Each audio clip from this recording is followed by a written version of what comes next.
এই ব্লাউজগুলো পরেছে তোমরা কি চিনতে পারছো? দেখো তো একটু। কি তোমরা কি ভাবছো কোথায় চলে আসলাম, তাই না? আরে কোথাও আসেনি গো, আমাদের মালিকেদের ঘরে না পুজো আছে, তার জন্য নিমন্ত্রণ করেছিল, এসেছি। আমাকে কিন্তু অনেক করে ডেকেছিল, আমি একটু কাজের ব্যস্ততা আসতে পারিনি, তো আমি আস্তে আস্তে কিন্তু পুজো অলরেডি সরে গেছিলো। আর ওদের ভিতরে নিয়ম আছে, বিবাহিতাদের অর্চনা কুমকুম লাগায়। অর্চনা কুমকুম মতলব সিঁদুর আর হলদি দেয়, তো ওগুলো লাগিয়ে দেয়। আর কলা, পানের উপরে কলা সুপারি এগুলো দেয়। ওদের ভিতরে যা যা নিয়ম থাকে আর কি, তো সেগুলো করার পরে আমি কিন্তু বাড়িতে চলে এসেছিলাম। আমি আর খাওয়া দাওয়া করিনি। খাওয়া দাওয়া করার সময় না আমাকে অবশ্যই ডেকেছিল, আমার থেকে না লজ্জা লেগেছিল।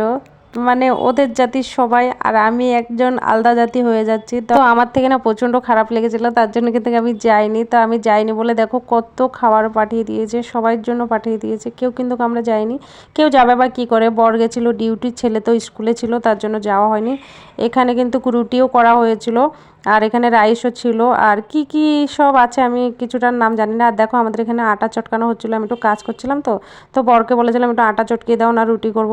আমার কাজ বলা মানেই ওই একটাই কাজ, সেলাই কাজ। তো দেখো এত এত খাবার কখন খাবো, আর আমার এই আটা চটকানো হচ্ছে, রুটি কখন করব, খাবো।